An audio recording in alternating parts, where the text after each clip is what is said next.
Salut à tous, on se retrouve pour la critique de la deuxième série live Disney, plus du coup, et il s'agit de The Book of Boba Fett. Donc prenez votre armure et votre blaster parce que c'est parti. Nous allons commencer par le résumé de la série. Donc après avoir fait équipe avec le Mandalorian Din Djarin pour vaincre Moff Gideon et ses troupes impériales, en l'aidant à remettre Grogu à Luke Skywalker, Boba Fett et Fennec Shand arrivent sur Tatooine, à Mos Espa, dans ce qui fut le palais de Jabba le Hutt où règne désormais son ancien majordome Bib Fortuna. Fennec élimine ses gardes, Fett le tue et s'installe sur le trône. Il va devoir prouver sa légitimité auprès des personnes dirigeantes de Tatooine. Affronter les jumeaux Hutt, cousins de Jabba, qui réclament le pouvoir et tous ceux qui ne veulent pas de son autorité. Et surtout le syndicat des Pikes qui veulent mener un trafic d'épices sans entrave. Il revit en parallèle son passé sur cette planète à partir du moment où il tomba dans la gueule du Sarlacc. Donc du coup à la fin de... au début de Star Wars épisode 6. On va désormais parler des différents personnages de la série. Alors on a Boba Fett qui est le clone de Jango Fett qu'il a conservé auprès de lui et l'a élevé comme son fils au milieu de milliers de soldats clones créés sur la planète Kamino à partir de lui-même et qui vont participer à la guerre des clones. Boba Fett devient à son tour un redoutable chasseur de primes qui livre notamment Han Solo à Jabba le Hutt dans l'Empire contre-attaque. Mais il disparaît projeté dans la gueule d'un Sarlacc. Cette série relate notamment comment il a survécu. On a ensuite Fennec Shand qui est une mercenaire d'élite, assassin humaine laissée pour morte dans le Mandalorian. Elle est sauvée par Boba Fett et se met à son service en devenant son ami et partenaire. Krastan le Noir.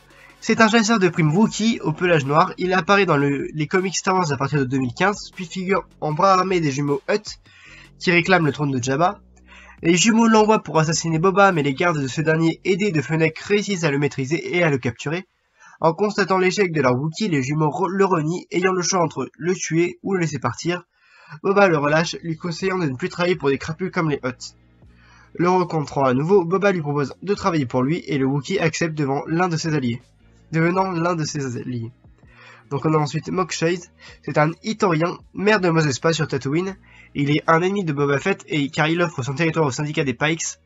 Après la bataille de Mos Espa, il est finalement tué par Fennec Shand dans l'épisode 7, ainsi que les 3 chefs du crime pour en signer avec les Pikes. Garsa Fwip, c'est une Twi'lek, patronne de la taverne le Sanctuaire à Mos Espa. Elle fait partie des personnes qui reconnaissent l'autorité et la légitimité de Boba. Elle est tuée dans l'épisode 6 avec ses servants Twi'lek, un homme et une femme, quand les Pikes font exploser le sanctuaire. Les jumeaux sont un frère et une sœur Hutt, cousins de Jabba. Ils entrent en conflit avec Boba Fett en revendiquant le territoire de Jabba de par leur lien de sang. Le Mandalorian de son vrai nom, Din Djarin, reprend sa vie de chasseur de primes après le sauvetage de Grogu. Emmené par le maître Jedi Luke Skywalker, il a vaincu Moff Gideon, devenant le propriétaire d'une arme particulièrement symbolique pour son peuple Sabre Noir. Quand Fennec Shand lui demande son appui pour l'aider, elle et Boba Fett contre le syndicat des Pikes, il accepte de se joindre à eux gratuitement. Paz Vizsla est un Mandalorian.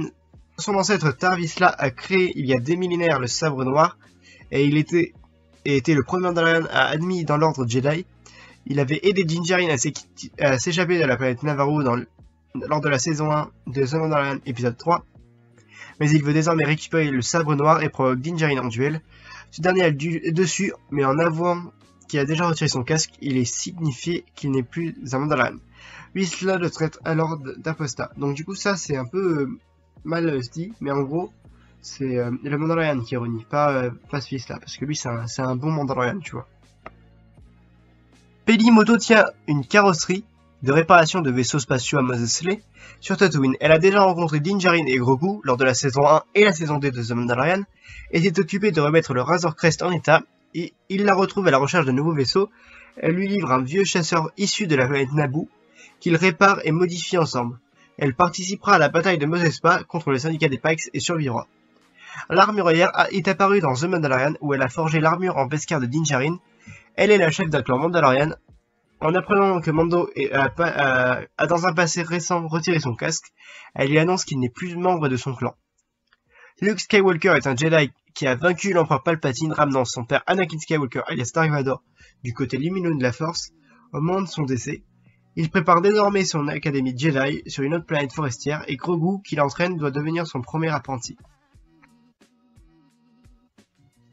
Cobb Vanth est le marshal de Mos Pelgo, nouvellement nommé Freetown. Il possède l'armure de Boba Fett mais l'avait rendue au Mandalorian. Ce dernier vient de le trouver pour que lui et les habitants de son territoire se joignent à eux dans la bataille contre le syndicat des Pikes. Il est gravement blessé par Cad Bane dans l'épisode 6, mais sera revu dans l'épisode 7 dans la cuve Avacta de Boba Fett en train d'être soigné. Ahsoka Tano est une Jedi de l'espèce Tortuga Togruta, qui fut le padawan d'Anakin Skywalker et qui est l'allié de son fils Luke. Grogu est un enfant âgé de 50 ans de l'espèce de Yoda. Il a été sauvé par le Mandalorian qui l'a remise à Luke Skywalker. Il devient son padawan et potentiellement le premier élève de son académie Jedi. Il revient pour aider le Mandalorian et Boba contre le syndicat des Pikes. Cad Bane est l'un des chasseurs de primes les plus dangereux et efficaces de la galaxie. Il a notamment travaillé pour les séparatistes durant la guerre des clones, ainsi que pour le cartel des Hults durant l'avènement de l'Empire.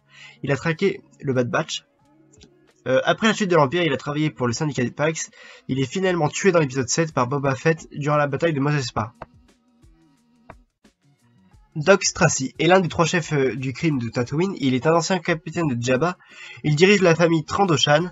Au départ, il rendra hommage à Boba, après que ce dernier se soit emparé du trône de Jabba.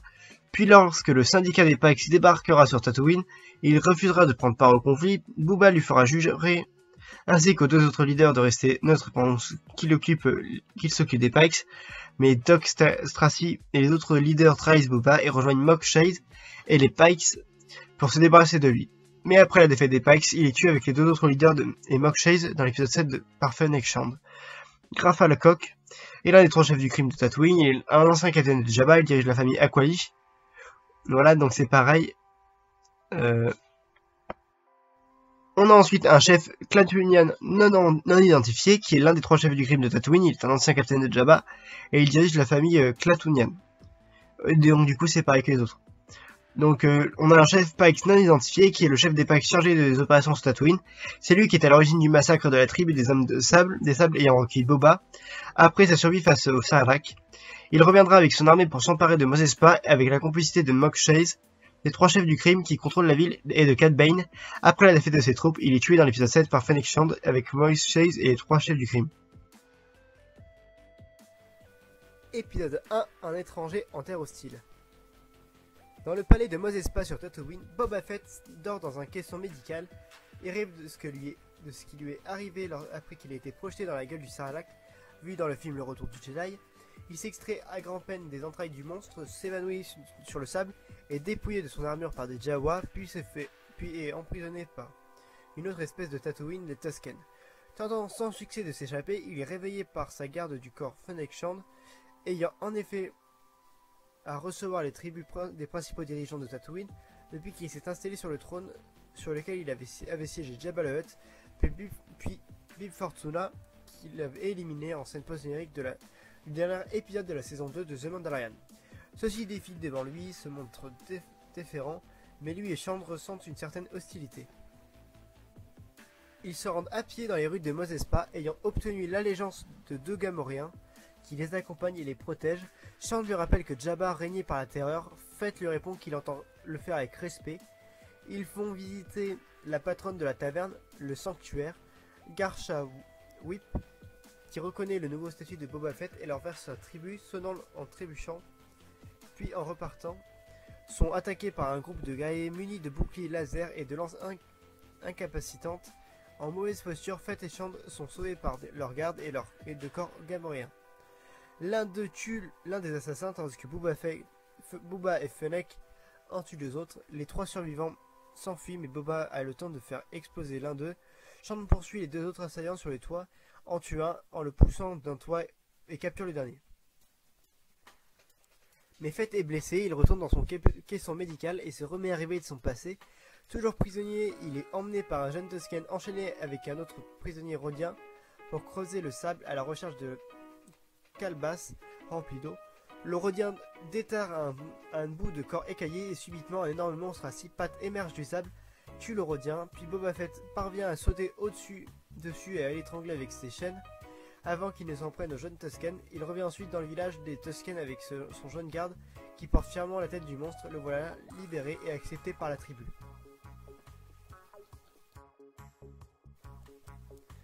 Épisode 2, les tribus de Tatooine. Les membres de l'ordre du Nightwind, fait prisonnier par Fennec Shand, est emmené dans le palais de Mos Espa devant Boba Fett, assis sur le trône, et refuse de dire qui est le commanditaire de l'attaque qu'ils ont subi. Mais il le jette dans la trappe du Rancor, et ce dernier effrayé avoue que le groupe d'assassins a été envoyé par le maire de Tatooine. Avant d'apprendre que le monstre n'est pas dans la trappe, parfaitement vide, il voit le maître Litorian Mok Shaiz, qui affirme ne pas être le responsable, et fait signe à l'un des hommes d'exécuter le membre du Nightwind, puis dit à Booba qu'il est bien plus difficile de gérer une famille qu'être un chasseur de primes, et leur indique d'aller voir Garsa Fwip dans sa taverne. Elle les informe de la présence des jumeaux Hutt, cousins de Jabba, un frère et sa sœur, qui revendiquent le territoire. Ils arrivent précédés par un battement de tambour, se déplaçant sur une plateforme avec une quinzaine de porteurs, et réclament par droit familial le trône de Tatooine. Ils sont accompagnés par le Wookiee et la pelure noire, Cranston le Noir, armés et menaçants. Fett leur répond que c'est désormais lui le daimyo de Mos Espa, que ce territoire lui appartient, qu'il faudra le tuer s'ils veulent prendre le pouvoir, et leur demande de retourner sur leur planète natale, Nal Hutta, estimant qu'un bain de sang n'est pas bon pour les affaires. Les Hutt font demi-tour en annonçant que le problème pourra être réglé plus tard, tout en indiquant à Fett de se méfier et en l'appelant chasseur de primes. Boba Fett retourne dans son caisson médical, s'endort et revit à nouveau son passé. Désormais libre par les Tusken, il décide de stopper un train suspendu rempli de marchandises qui traverse régulièrement leur territoire et dont les soldats qui l'occupent tirent au passage sur la tribu, faisant des victimes à chaque fois. Pour ce faire, il se rend à la taverne de la gare de Toche où il élimine des brigands de l'espèce de Nikito qui s'y trouvent, sauvant au passage Camille et Fixer, amis d'enfance de Luke Skywalker. Il repart avec leurs speeder bikes. Il apprend aux Tusken à manier ses jets de sable et un petit groupe se lance à l'assaut du train. Ils sortent vainqueurs. Fett s'apprête à arrêter le train qui se renverse dans le désert, puis il libère les soldats Pikes qui l'occupent en leur disant de prévenir leur syndicat qui désormais le passage sur leur territoire Tusken sera payant. Il est fait membre de la tribu, se construit son propre bâton de combat traditionnel, le Gadarfin Ugafi, est habillé en noir et possède une danse rituelle de combattant avec ses nouveaux amis Tusken autour du feu. Épisode 3, les rues de Mos Espa. Boba Fett planifie comment il peut maintenir l'empire de Jabba. Un vendeur d'eau demande à Fett d'aller mettre fin aux agissements néfastes d'une bande de cyborgs qui volent son eau, affirmant que les citoyens ne le respectent pas encore. Voyant que le gang n'a pas de travail, Fett leur propose de travailler pour lui, et ils deviennent dès lors ses hommes de main en compagnie des deux Gamoréens. Boba Fett retourne dans son caisson médical, s'endort et revit à nouveau son passé. Dans celui-ci, il s'en va à Mos Eisley voir le syndicat des Pikes pour collecter la taxe due. À son retour, il découvre que le campement des Tusken a été attaqué, les habitations ont été détruites et toute la tribu a été annihilée. Enfants et adultes, Boba retrouve le symbole des assaillants inscrit sur une tente, le gang Nikto, qu'il a vu quelques jours plus tôt. Après avoir brûlé le corps de ses bienfaiteurs, il reprend sa route solitaire. Fett est brusquement réveillé. Il est attaqué par Carstan le Noir, mais le Wookiee est repoussé et jeté dans le sous-sol par ses gardes après un sévère combat. Le lendemain, les jumeaux Hutt arrivent pour récupérer leur Wookiee, apportant un Rancor en cadeau et promettant de quitter Tatooine parce qu'ils ont été trompés par le maire Shaiz. Fett crée un lien avec le nouveau Rancor et espère le dresser. Boba, Shand et les gardes cyborgs se rendent à Mos Espa pour interroger le maire, mais ce dernier est absent et son majordome prend la fuite. Une poursuite en speeder s'engage et les cyborgs coincent le majordome, qui affirme que Shaiz travaille avec les Pikes. Un transport interstellaire se pose dans l'aéroport de Mos Espa. Tout débarque une troupe de soldats Pikes. Un des cyborgs est devenu homme de main de Fett et Shand les prévient par appel holographique. Boba décide de se préparer à la guerre. Épisode 4, la tempête approche. Boba Fett rêve à nouveau à l'intérieur de son caisson médical, la cuve Bacta, dans le palais de Mos Espa. Ce retour dans le passé fait le raccord avec l'épisode 5 de la première saison de The Mandalorian. En effet, reparti à travers la mer de dunes de Tatooine, à dos de Banta, il se met à couvert pour observer le gang Nikto qui a annihilé la tribu toscane dont il était devenu membre. Il constate qu'ils sont très nombreux. Il repart et tombe sur Fennec Shand, mourant sur le table. Il la recueille et l'emmène dans l'atelier des modifiés, près de Mos Eisley. Il paye le réparateur qui la sauve en remplaçant ses entrailles par un mécanisme complexe, sans remettre une peau par-dessus.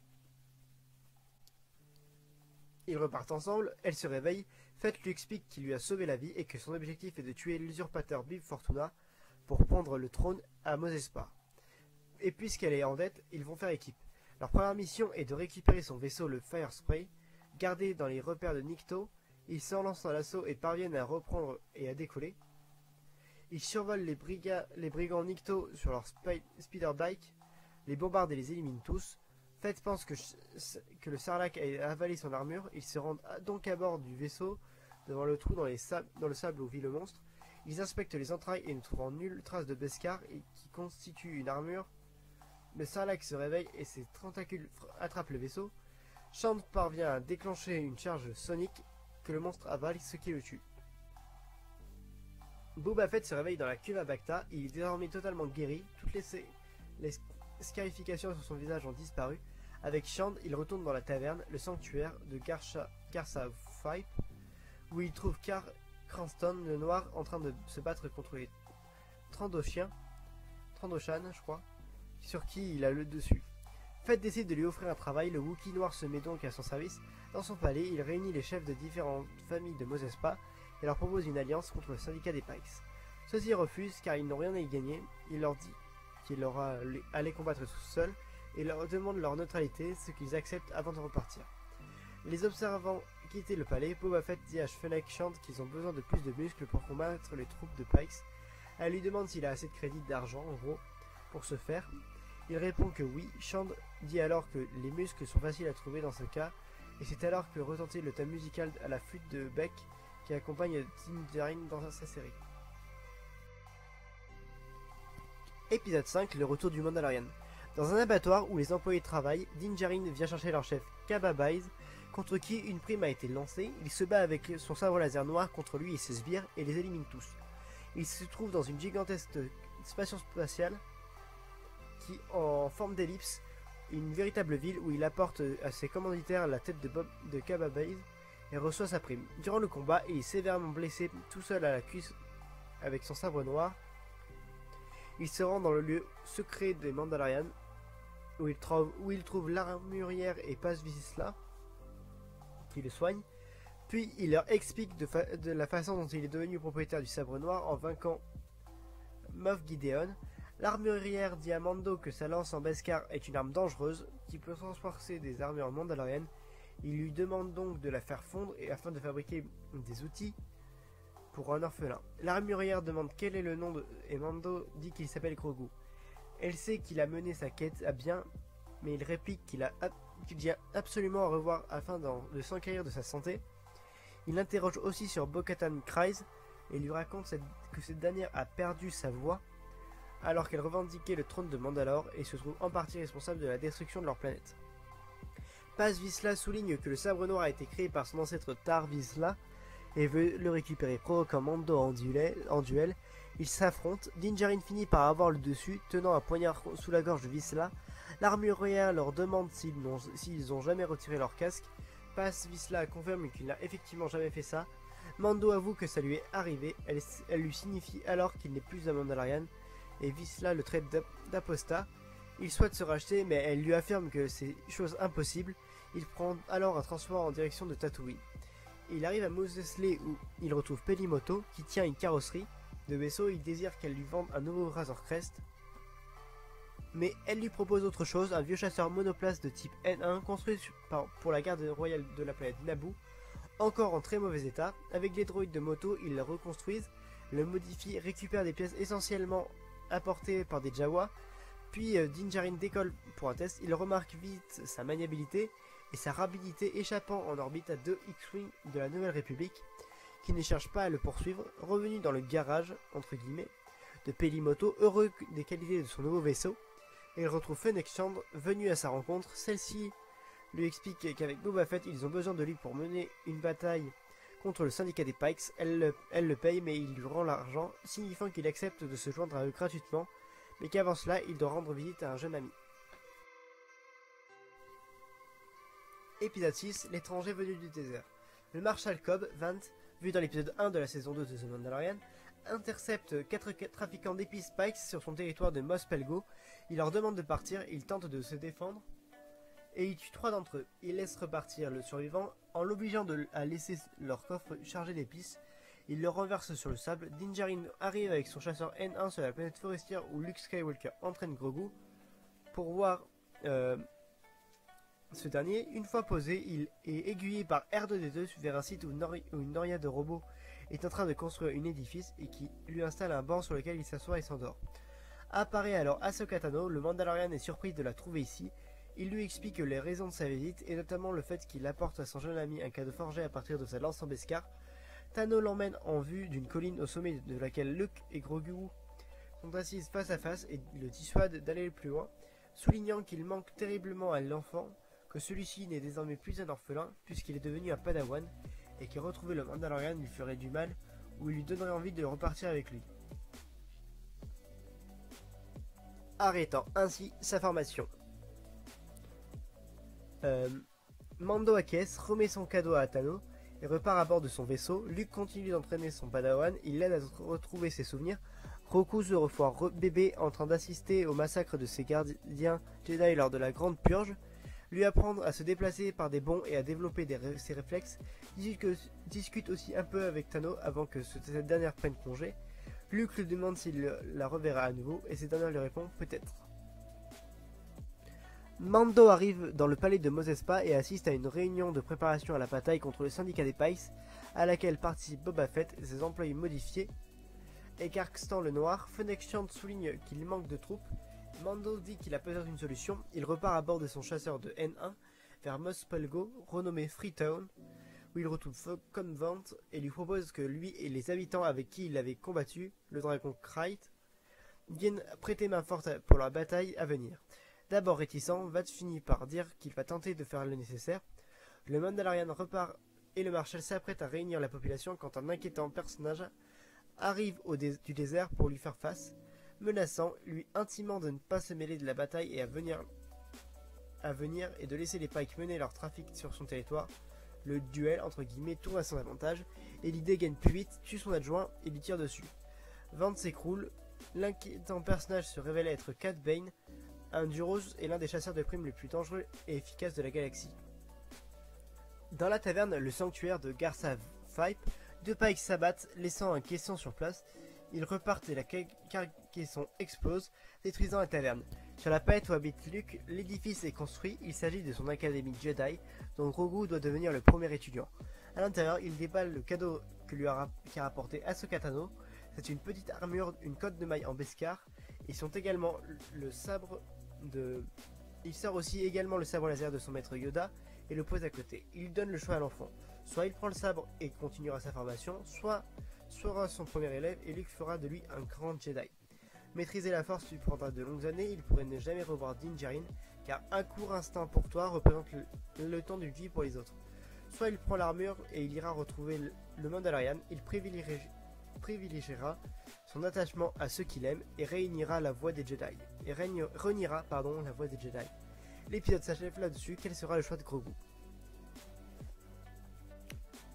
Cet épisode est au carrefour narratif de l'ensemble de la galaxie Star Wars. Les 2 premières trilogies de George Lucas avec Luke Skywalker mais aussi R2D2 et des objets comme le sabre laser de Yoda et le drone sphérique d'entraînement, ainsi que la 3e trilogie avec la naissance de l'Académie Jedi de Luke et cette saison de The Clone Wars ainsi que les 4 saisons de Star Wars Rebels avec Ahsoka Tano et également le chasseur de primes de Cad Bane, The Mandalorian avec Din Djarin et Grogu, la partie littéraire de la saga Star Wars avec Cobb Vanth apparaît pour la première fois dans la trilogie de romans Riposte de Chuck Wendig et Carstan le Noir créé pour le comics Dark Vador de Kieron Gillen. Il y a par ailleurs un hommage appuyé au western Spaghetti et plus particulièrement à Sergio Leone lors du duel entre Cat Bane, Cobb Vanth et son adjoint qui rappelle une impasse mexicaine. Épisode 7, au nom de l'honneur. Boba Fett, Fennec Shand, Din Djarin et les modifiés sont dans les ruines du sanctuaire, la taverne de Garsa Flight, où les Pikes sont fait exploser. Se sachant en sous-nombre par rapport à leurs adversaires, ils attendent les renforts de Cobb Vanth et des citoyens de Freetown, anciennement Mos Pelgo, qui veulent aussi mettre fin au trafic d'épices du syndicat des Pikes. Convaincu par ses alliés, Fett consent à organiser sa défense à partir de ce qui reste de la taverne et non d'aller se terrer dans son palais. Dans le quartier général des Pikes, où se trouve Mok Shaiz, le maire de Mos Espa qui leur a fait allégeance, Cat Bane arrive pour expliquer qu'il a ramené à la raison les habitants de Freetown, qui selon lui ne viendront pas en renfort. Le chef Pikes révèle alors que ce sont ces hommes qui ont massacré la tribu Tusken de Boba Fett, peignant sur leur tente le symbole du gang des Speedbikers Nikto, afin de désigner d'autres coupables et de ne plus avoir à leur payer une protection. Un X-Wing se pose dans le hangar de Pelimoto à Mos Eisley. Cette dernière est toute surprise de voir que le chasseur était piloté par R2D2, arrivé sur Tatooine pour amener Grogu auprès du Mandalorian. L'enfant a en effet fait son choix, il a délaissé la voie des Jedi et l'enseignement de Luke Skywalker, enfilé l'armure en code de maille faite en Beskar et a décidé de rejoindre son ami Mando. À Mos Espa, Fennec Shand organise la défense positionnant leurs alliés aux quatre coins de la ville pour surveiller les mouvements des ennemis, alors qu'ils se trouvent avec Din Djarin et Boba Fett dans les ruines du sanctuaire. Cat Bane arrive devant l'édifice, mais Boba Fett refuse de négocier et lui dit qu'il ne parlera qu'au chef du syndicat des Pikes. Ils déclenchent leur attaque dans toute la ville et prennent largement le dessus. Étant beaucoup plus nombreux, les familles de crime se révèlent avoir rejoint les Pikes et trahissent Boba Fett, engageant leurs forces dans la bataille. Fett et Mando se défendent devant la taverne et sont sur le point d'être submergés quand une barge des habitants de Freetown arrive en renfort. Ils éliminent tous leurs adversaires Pikes, mais ce n'est qu'un court répit. Des droïdes combattants surpuissants et entourés d'un champ de force entrent dans la bataille et paraissent impossibles à contrer. La bataille est en train d'être perdue. Pelimoto arrive à Mos Espa avec Grogu. Mando était tout surpris de retrouver son jeune ami. Il se retrouve tout sous la menace d'un des droïdes de combat quand Boba Fett surgit à cheval sur le Rancor, le monstre qu'il paraît avoir dompté. Au moment où Mando est sur le point d'être tué, il est sauvé par Grogu qui utilise la force, puis le droïde est détruit par le Rancor, le monstre s'attaquant ensuite à l'autre droïde et parvenant là aussi à le détruire. Cat Bane arrive pour faire face à Boba Fett, toujours à cheval sur le Rancor. Il parvient à effrayer le monstre en projetant des flammes. Fett est désarçonné par le Rancor et le Rancor s'échappe en ville, désormais hors de contrôle. Le face-à-face entre Bane et Fett tourne finalement à l'avantage de ce dernier qui tue son ennemi, alors que Fennec Shand se rend dans le repère du chef de syndicat des Pikes et l'élimine, ainsi que ses gardes Mok Shaiz et les trois chefs du crime, Dox Tracy, Garfalcock et le patron Klatooinian, qui avait trahi Boba pour rejoindre les Pikes. Le Rancor menace maintenant la population de Mos Espa. Grogu intervient et parvient à l'endormir.